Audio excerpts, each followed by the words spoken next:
Hello friends, good morning. Welcome to my YouTube channel math guide by Manoj Kumar. आज 3 अप्रैल 2021 का RRB NTPC phase 6 का shift 2 का analysis करेंगे। जो भी क्वेश्चंस होंगे सभी जेन्युइन और रियल क्वेश्चंस होंगे। देखिए क्वेश्चंस नंबर फर्स्ट, सभी क्वेश्चंस का आपको बेस्ट सॉल्यूशन मिलेगा।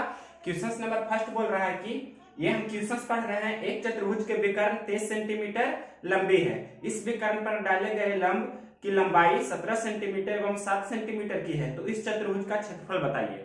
मतलब आपके प्रश्न में दिया गया है इस प्रकार से, ये कोई चतुर्भुज है, मान लीजिए इसका नाम है ए बी सी डी और आपका इसका विकर्ण, मतलब विकर्ण का नाम हमने यहाँ पर दे दिया है। विकर्ण क्या है? एसी। विकर्ण एसी आपके प्रश्न में कितना दिया है? विकर्ण आपके प्रश्न में दिया है 23 सेंटीमीटर, मतलब विकर्ण की लंबाई 23 सेंटीमीटर दिया है।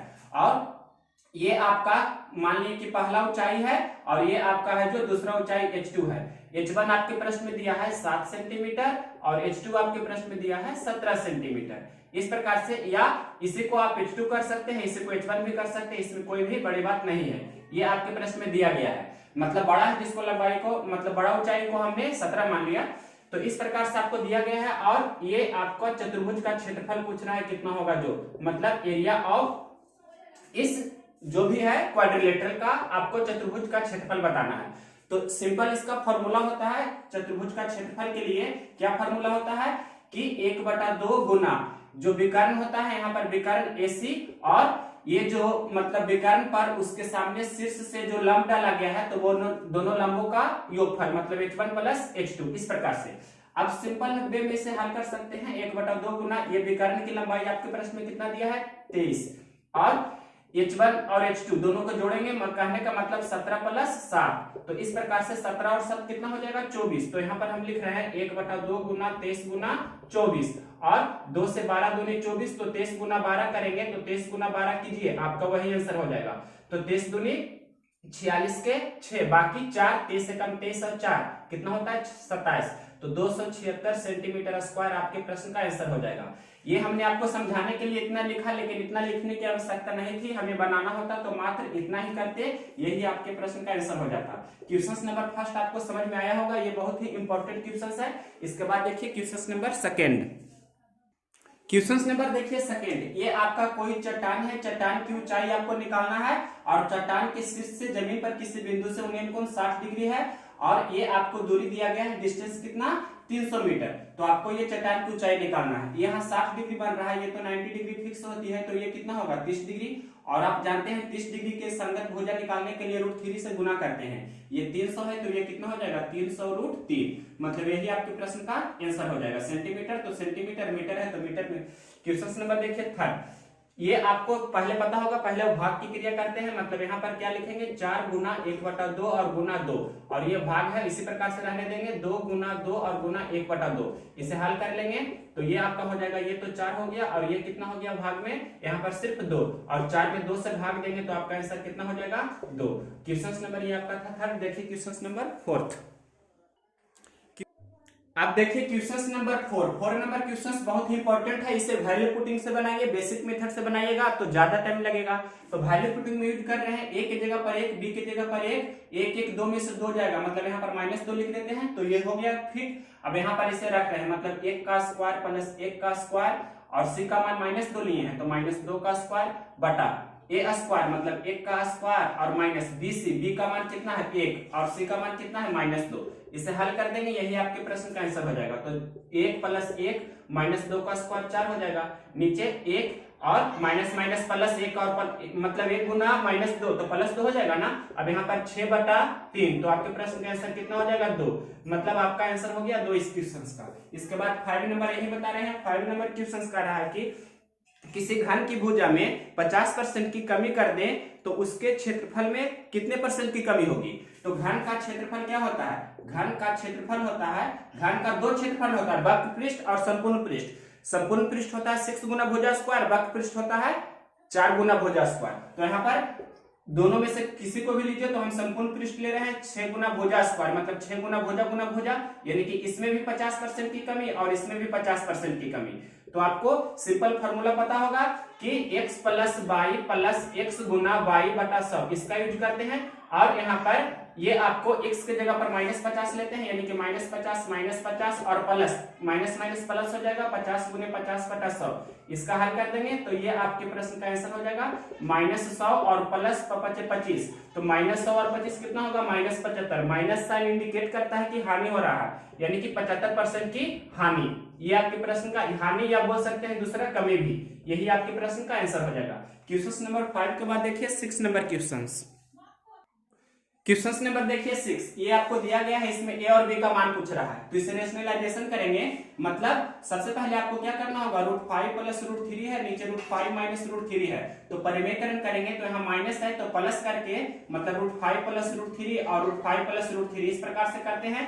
और यहाँ पर ये बराबर किस तरफ आप लिखते जाइए, a प्लस b √3। ऊपर में क्या हो जाएगा, √5 और √3 दोनों का योगफल का होल स्क्वायर हो जाएगा। नीचे a minus b into a plus b, मतलब a square minus b square हो गया। अब इसे थोड़ा और मतलब 1-2 स्टेप और करेंगे तो आपके प्रश्न का आंसर हो जाएगा।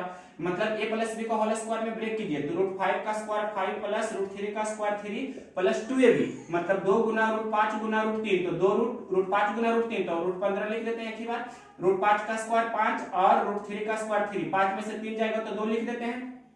अब यहाँ पर a प्लस बी रूट कितना है 3, एक स्टेप और आगे कर रहे हैं तो 5 3 8 हो गया, 8 प्लस 2 रूट 15 बटा कितना हो गया, नीचे में 2 हो गया, बराबर a प्लस बी रूट 3। अब ऊपर से हम 2 कॉमन ले लेते हैं। ऊपर से अगर जो 2 कॉमन ले लेंगे तो क्या हो जाएगा, यहाँ लिख रहे हैं ध्यान से देखिए, ऊपर से 2 कॉमन ले रहे हैं तो हो जाएगा आपके प्रश्न में यहाँ 4 प्लस 1 रूट 15, 4 प्लस 1 रूट 15 बटा 2, इतना बराबर आपका हो जाएगा a प्लस बी रूट 3। ये आपका हो गया। अब देखिए यहाँ पर से 2 से 2 कैंसिल हो जाएगा, 4 प्लस √15 को आप लिख सकते हैं √5 गुना √3, √5 गुना √3, √15 की जगह पर हमने लिख दिया। और यहाँ पर a प्लस बी गुना √3 भी इसे लिख सकते हैं। तो दिख रहा है, दोनों तरफ कंपेयर करेंगे तो a के जगह पर 4 है और b के जगह पर आपके प्रश्न में कितना है, √5 है, मतलब a का मान आपका हो गया कितना 4 और b का मान कितना हो गया, b का मान हो गया √5। यही आपके प्रश्न का आंसर हो जाएगा। जो भी पूछ रहा है a या b या दोनों पूछ रहा है। तो क्वेश्चन नंबर 6 कंप्लीट आपको समझ में आया होगा। देखिए इसके बाद 7th नंबर क्वेश्चन नंबर देखिए 7। ये आपका डेसिमल का एलसीएम निकालना है। इसका हमने शॉर्टेस्ट वीडियो और एलसीएम एलसेट का प्लेलिस्ट में जाकर देख सकते हैं, बहुत ही अच्छे मेथड बताया हुआ है। क्या करते हैं, जो देखिए दशमलव के बाद सबसे ज्यादा अंक कितना है, यहाँ दशमलव के बाद 1 अंक है, यहाँ दशमलव के बाद 2 अंक है, यहाँ दशमलव के बाद 1 भी अंक नहीं है, यहाँ दशमलव के बाद 1 अंक है। तो दशमलव के बाद सबसे ज्यादा कितना बार अंक है, दशमलव के बाद सबसे ज्यादा 2 अंक है। तो दशमलव के बाद सबसे ज्यादा 2 अंक है तो सभी में हम 100 से गुना करेंगे, सभी में 100 से गुना कर देंगे। और सभी में 100 से गुना करेंगे तो उसके बाद अगर जो दशमलव के बाद 3 अंक रहता तो 1000 से गुना करते, दशमलव के बाद अधिकतम 4 अंक रहता तो 10,000 से गुना करते। मतलब इसी प्रकार से दशमलव के बाद जितना अंक ज्यादा रहता है उतना 1 पर 0 से गुना करते हैं या 10 के घात से गुना करते हैं। तो 2.5 में 100 से गुना कीजिएगा तो यहाँ पर 1 0 तो दशमलव गायब कर देगा, कहने का मतलब ये आपका हो जाएगा 250। ये कितना हो जाएगा 125, ये कितना हो जाएगा 20 और 2 0 और यानी कि 2000, ये कितना हो जाएगा 750। अब आपको इसका एलसीएम निकालना है। तो इसका एलसीएम निकालते हैं कैसे, सबसे बड़ी संख्या ले लेते हैं कितना 2000। तो 2000 तो 2000 से कट जाएगा, 125 8 ही होता है 1000 तो 125 गुना 16 हो जाएगा ना 2000। 125 भी इससे लग रहा है और 25 8 200, ये भी इसमें भाग लग रहा है। 750 से इसमें भाग नहीं लगेगा 2000 में। क्यों नहीं लगेगा, क्योंकि इसमें 3 है इसमें 3 नहीं है। कैसे, जो देखिए इसे हम लिख सकते हैं 250 गुना 3 और 250 ऑलरेडी इसमें पहले से है तो 3 नहीं है तो 3 यहाँ दे देते हैं, मतलब 6000 आपका हो जाएगा क्या एलसीएम। लेकिन स्टार्टिंग में हमने क्या किया था, 100 से सभी में गुना किया था तो हमें 100 से सभी में भाग देना होगा। जो भी आपका एलसीएम आएगा उसमें 100 से भाग दे दीजिए तो आपका आंसर कितना हो जाएगा 60। इस प्रकार का टेक्निक हमने बताया हुआ है अपने प्लेलिस्ट वाले वीडियो में बेसिक एलसीएम एचसीएफ का चैप्टर में। तो क्वेश्चन नंबर 7 आपको बहुत ही इंपॉर्टेंट आया होगा, मतलब इसका मेथड समझने में। इसके बाद देखिए 7 के बाद 8 नंबर क्वेश्चन नंबर देखिए 8। ये क्वेश्चन बोल रहा है कि 44 सेंटीमीटर परिधि वाले वृत्त के अंदर रखे जा सकने वाले सबसे बड़े वर्ग का क्षेत्रफल बताइए।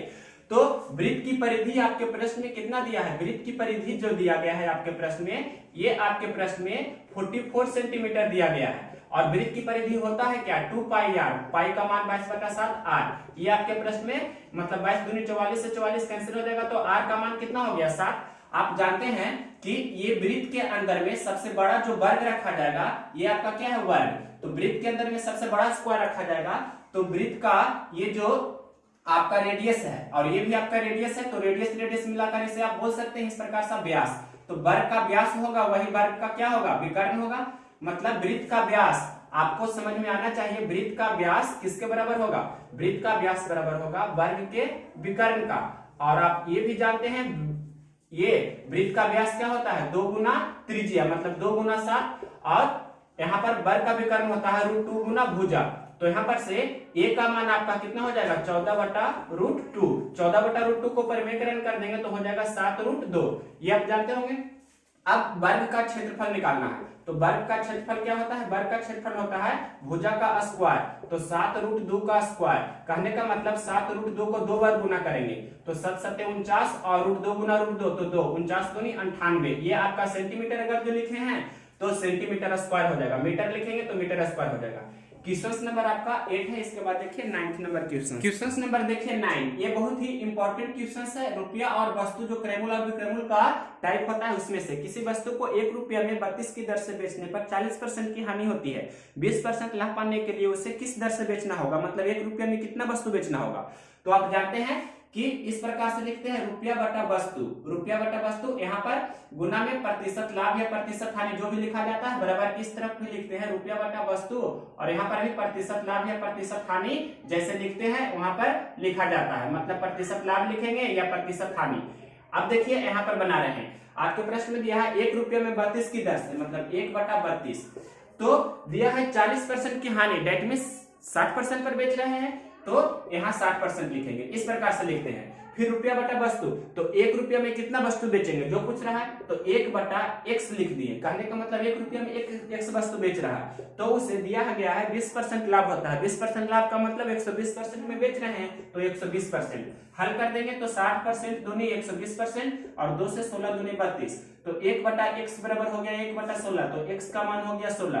कहने का मतलब आपका 1 रुपया में कितना, 1 रुपया में 16 वस्तु बेच रहा है, 1 रुपया में 16 वस्तु वह बेच रहा है। ये आपके प्रश्न का आंसर हो गया। क्वेश्चन नंबर आपका था 9। इसके बाद देखिए 10 नंबर क्वेश्चन नंबर देखिए 10। ये बोल रहा है कि ए और बी किसी काम को 30 दिन में, बी और सी 40 दिन में, सी और ए 60 दिन में करता है, तो तीनों मिलकर ए और बी, ए बी सी मिलकर कितने दिन में करेंगे। इस प्रकार से क्वेश्चन है, तो आपको पता होना चाहिए इसका एलसीएम निकालते हैं तो 120 होता है, मतलब 120 यूनिट हमें टोटल काम करना है। तो 30 चौकी 20 से, ये 4 के क्षमता से, 40 के 20 से, बी और सी 3 के क्षमता से, 60 दूनी 120, सी और ए 2 के क्षमता से कर रहा है, तो 4 3 7 2 9 हो गया। तो 9 के क्षमता से मतलब 2 times of a b c, मतलब 2 into a plus b plus c कितना हो गया 9। तो a plus b plus c की क्षमता कितना हो गई, a plus b plus c की क्षमता हो गई 9/2, यानी कि 4.5। तीनों मिलकर 4.5 के क्षमता से 120 यूनिट काम करेगा, तो कितना समय लेगी, मतलब 120 बटा 9/2, तो ये 2 ऊपर चला जाएगा, 120 गुना 2 बटा कितना हो जाएगा 9। इसे हल कर लीजिए तो 3 3 9 40 20 से, तो 40 दूनी 80/3, इतना दिन आपके प्रश्न का आंसर हो जाएगा। क्वेश्चन नंबर ये आपका था 10। इसके बाद देखिए क्वेश्चन नंबर 11। क्वेश्चन नंबर देखिए 10। ये दिया गया है आपके प्रश्न में, एक धरातल पर मतलब जमीन पर 2 टावर है जिसकी ऊंचाई क्रमशः 16 मीटर एवं 10 मीटर है। ये आपका है जमीन, और जमीन पर 2 टावर है, पहला टावर ये है, दूसरा टावर ये है, दोनों को ऊंचाई दिया गया है। पहला टावर की ऊंचाई 10 मीटर मान लेते हैं, छोटा वाला को 10 मीटर और बड़ा वाला को मान लेते हैं 16 मीटर। ये आपके प्रश्न इस प्रकार से दिया गया है, ये कितना है 16 मीटर। आगे प्रश्न में लिखा है कि दोनों एक दूसरे से 8 मीटर की दूरी पर खड़े हैं, मतलब जमीन पर है तो दोनों कितना दूरी पर खड़ा है, ये दिया गया है 8 मीटर की दूरी पर खड़ा है। तो प्रश्न में पूछ रहा है उनके शीर्षों के बीच की दूरी कितनी है, दैट मींस ये आपके प्रश्न में पूछ रहा है। तो सबसे पहले यहाँ से इस प्रकार से हम ड्रा करते हैं, मतलब जमीन के समानांतर जो रेखा खींचते हैं इसे क्षैतिज रेखा बोलते हैं, मतलब हॉरिजॉन्टल लाइन के रिस्पेक्ट में एक लाइन ड्रा करते हैं। तो ये 8 है तो ये भी सबसे पहले 8 हो जाएगा, और यहाँ से यहाँ की लंबाई 10 है तो यहाँ से यहाँ की लंबाई भी आपके प्रश्न में 10 हो जाएगी। ये टोटल 10 है और टोटल यहाँ से यहाँ तक 16 है तो ये 6 हो जाएगा, तभी यहाँ से यहाँ तक टोटल 16 होगा। 10 तो ये 6 हो गया। अब आप ट्रिपलेट में जानते होंगे कि 6 8 तो ये कितना होगा 10, डायरेक्ट आपका आंसर 10 हो गया। या आप ऐसे भी बोल सकते हैं कि 8 का स्क्वायर और प्लस 6 का स्क्वायर करेंगे तो इस प्रकार आपका आंसर हो जाएगा 68 64 और 36, मतलब 100 का वर्गमूल 10 आंसर हो जाएगा। क्वेश्चन नंबर 10 आपको समझ में आया होगा। इसके बाद देखिए क्वेश्चन नंबर 11 नंबर क्वेश्चन ध्यान से देखिए। ये बोल रहा है कि 9 लीटर का कोई मिश्रण है जिसमें 50% अम्ल है उसे 30% बनाने के लिए कितना पानी मिलाएगा। तो देखिए पहले 9 लीटर है, पहले अम्ल और बाद में भी अम्ल बोल रहा है, ये आपको ध्यान रखना है, मतलब शुरू में अम्ल है और बाद में भी अम्ल को ही करना है बराबर। तो 9 लीटर में 50% अम्ल है, मतलब 9 लीटर में 50% अम्ल है। आगे प्रश्न में लिखा है कि 9 लीटर में कितना पानी मिलाया जाए, पानी को W से लिखते हैं मतलब वाटर, तो 9 लीटर में कितना पानी मिलाया जाए कि वह मिश्रण में 30% अम्ल हो जाए, इस प्रकार से। तो इसे हल कर देंगे, आपके प्रश्न का आंसर हो जाएगा 0%, 0% को हमने कैंसिल कर दिया, यहाँ पर 9 × 5 = 45 हो गया, इधर हो जाएगा 9 × 3 = 27 और यहाँ पर 3W, तो 45 में से 27 घटावेंगे तो यहाँ पर से ऐसे भी लिख सकते हैं 45 - 27 = 3W, तो 15 में से 7 जाएगा तो 8 हो जाएगा, यहाँ पर से 3 में से 2 जाएगा तो मतलब 3W = 18, तो 3 × 6 = 18, तो W का मान कितना हो गया 6, यानी कि आपका पानी कितना मिलाना चाहिए 6 लीटर, 6 लीटर पानी आपका मिलाना चाहिए। क्वेश्चन नंबर आपका था 11, इसके बाद देखिए 12 नंबर क्वेश्चन नंबर देखिए 12 नंबर क्वेश्चन बोल रहा है 12 नंबर में कि कोई धन CI की दर से 2 वर्ष में 9/4 गुनी हो जाती है, तो ब्याज की दर बताइए। 9/4 गुनी हो जाती है कहने का मतलब मूलधन आपके प्रश्न में दिया गया है कितना 4, तो हो जाता है कितना 9, 9/4 कहने का मतलब हर में रहता है जो मूलधन 9/4 गुनी हो जाती है, पहले मूलधन 4 था तो हो गया कितना 9, यानी कि 4 रुपया से 9 रुपया हो गया। ये कितना वर्ष में हो रहा है 2 वर्ष में हो रहा है, CI की at the rate of CI, तो यहाँ पर 1 वर्ष में पहले निकाल लेंगे। 1 वर्ष में निकालने के लिए क्या करते हैं, जो भी दिया रहता है उसका वर्गमूल करते हैं मूलधन और मिश्रधन का, तो ये 2:3 हो जाएगा। अब इसे 1 वर्ष में ये हो गया, मतलब 1 वर्ष में मूलधन 2 रुपया है तो मिश्रधन 3 रुपया हो रहा है, मतलब 1 रुपया ब्याज हो रहा है 2 रुपया पर, यहाँ ये दोनों का डिफरेंस होता है ब्याज, तो यहाँ पर से रेट निकालेंगे 10% या 8% भी लिख सकते हैं, परसेंट भी, तो 1 रुपया ब्याज है कितना पर 2 पर, तो 1/2 × 100 कहने का मतलब 50% आपका आंसर हो जाएगा। यहाँ से आप ऐसे भी बना सकते हैं, जब 1 वर्ष के लिए आपका हो गया कितना मूलधन और मिश्रधन का रेशियो हो गया 2:3 हो गया था, तो यहाँ पर से 100 बना लेते हैं मूलधन को, तो 100 बना लेंगे तो 50 से गुना कर देंगे दोनों तरफ, तो 50 × 100 और 50 × 150, तो 100 रुपया से 150 रुपया हो रहा है, तो दिख रहा है डायरेक्ट कि 50% आपका रेट है, तो ये आपके प्रश्न का आंसर हो जाएगा। अगर जो यही प्रश्न क्वेश्चन नंबर 12 में यहाँ एट द रेट ऑफ क्या रहता SI रहता, तो SI रहता तो मूलधन 4 है और मिश्रधन कितना हो रहा है 9 हो रहा है, ये आपका दिया है 2 वर्ष में दिया है ना। तो आपसे प्रश्न में क्या पूछ रहा है, आपके प्रश्न में पूछ रहा है यहाँ पर रेट कितना होगा, जो मतलब दर कितना होगा जो पूछ रहा है। तो देखिए यहाँ पर से आपका निकल जाएगा साधारण ब्याज कितना हो जाएगा 4 से 9 मतलब 5 हो जाएगा, इस प्रकार से भी बना सकते हैं। तो दर बराबर क्या होता है ब्याज गुना 100, दर बराबर ब्याज गुना 100 बटा मूलधन गुना समय। मूलधन कितना है आपके प्रश्न में, मूलधन है 4 और समय कितना है, समय है 2 वर्ष तो 2, और SI आपके प्रश्न में 5 है तो 5 यहाँ पर लिख देते हैं, सिंपल है। अब इसे हल कर लीजिए तो यहाँ पर से 25 चौके 100, तो 25 से 125/2 तो 62.5%। या आप इसे दूसरा तरीका से ऐसे भी बना सकते हैं कि आपको रेट पूछ रहा है तो रेट बराबर होता है n-1, मतलब जितना भी गुना रहता है, जैसे आपके प्रश्न में लिखा है ना कितना गुना 9/4 गुना, मतलब 9/4 में से आप 1 कम करेंगे इतना गुना 100, ये हो गया बटा कितना वर्ष के लिए 2 वर्ष के लिए, तो 2 से आप डिवाइड कर देंगे, ये आपका इतना % हो जाएगा। इसे भी हल करेंगे तो सेम आंसर ही आएगा। क्वेश्चन नंबर आपका 12 बताए हमने पूरा डीपली से। देखिए 13 नंबर क्वेश्चन नंबर 13 देखिए, ये बोल रहा है कि किसी वस्तु को 16 रुपए में बेचने पर 20% की हानि होती है, 20% लाभ पाने के लिए उसे कितना में बेचना होगा।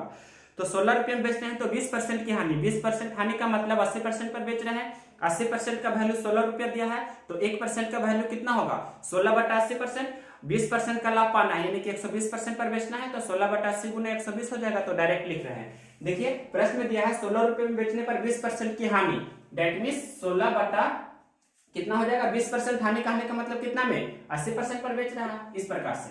आगे प्रश्न में लिखा है कि 20% लाभ पाना है तो कितना बेचेंगे, 20% लाभ का मतलब कितना हो गया 120%, ये आपके प्रश्न का आंसर हो जाएगा। इसे हमने बेसिक से बताया हुआ भी है कि 20% हानि पर बेच रहा है यानी कि 80% पर बेच रहा है, 80% पर बेचता है तो वह वस्तु बिकता है 16 रुपये में, 1% पर बेचेगा तो वह कितना बिकेगा 16/80% में। यहाँ से हल कर दीजिए तो 16×5 = 80 और ये परसेंट से परसेंट कैंसिल हो जाएगा, ये 5 से 30 यहाँ से 5 से कैंसिल हो जाएगा तो 24×5 = 20 यानी कि 24 रुपया आपके प्रश्न का आंसर हो जाएगा। ये आपका सेकंड प्रश्न निकल रहा। क्वेश्चन नंबर 14 देखिए 14 नंबर क्वेश्चन बोल रहा है, ये भी आपका बहुत ही इजी क्वेश्चन है। क्वेश्चन आपको सबसे पहले समझना होगा। एक चतुर्भुज के चारों कोनों का अनुपात 1 3 4 7 है। चतुर्भुज है, इसके चारों कोनों का अनुपात मतलब 1 3 4 7 है। आपके प्रश्न में पूछा है कि कोई भी पूछ सकता है सबसे छोटा कौन, सबसे बड़ा कौन, सबसे छोटे में बड़ा कौन का अंतर, पहला कौन दूसरा कौन, तो हम बता रहे हैं। यहाँ पर देखिए 7 4 11 3 14 1 कितना हो गया 15, जैसे भी जोड़ सकते हैं 3 1 4 4 4 8 8 7 15, मतलब टोटल रेशियो में 15 है। और चतुर्भुज में चारों कोनों का योगफल कितना होता है 360 डिग्री, तो 15 रेशियो का वैल्यू 360 डिग्री दिया है, तो एक रेशियो का वैल्यू कितना हो जाएगा 360 बटा 15, तो 15 दूनी 30 15 चौके 60 यानी कि 24, एक रेशियो का वैल्यू 24 हो गया। तो सबसे छोटा और सबसे बड़ा कोनों का अंतर पूछ रहा है अगर जो, तो कितना अंतर है 6, तो 6 रेशियो का वैल्यू कितना हो जाएगा, मतलब 6 गुना कितना हो जाएगा 24, तो 6 गुना 24 करने का मतलब 144 डिग्री हो जाएगा। जब आपके प्रश्न में पूछा जाए कि सबसे छोटा एवं सबसे बड़ा कोण का अंतर, अगर जो आपके प्रश्न में पूछा जाए सबसे छोटा कोण, तो एक रेशियो का वैल्यू ही हो जाएगा, मतलब एक इसमें 24 से गुना करेंगे यानी कि 24 डिग्री। और अगर जो सबसे बड़ा कोण पूछेगा तो इसमें 7 से गुना करेंगे, मतलब 24 गुना 7 तो 168 डिग्री। अगर जो दूसरा कोण पूछेगा तो कितना हो जाएगा, इसमें 24 से गुना करेंगे तो 24 या 72 डिग्री। तीसरा कोण पूछेगा तो कितना हो जाएगा 24 गुना 4, कहने का मतलब 24 चौके 96 डिग्री। और चौथा कोण पूछेगा तो 24 गुना 15। इस प्रकार से आप जो भी चाहे निकाल सकते हैं। 14 नंबर के बाद देखिए लास्ट क्वेश्चन 15 नंबर।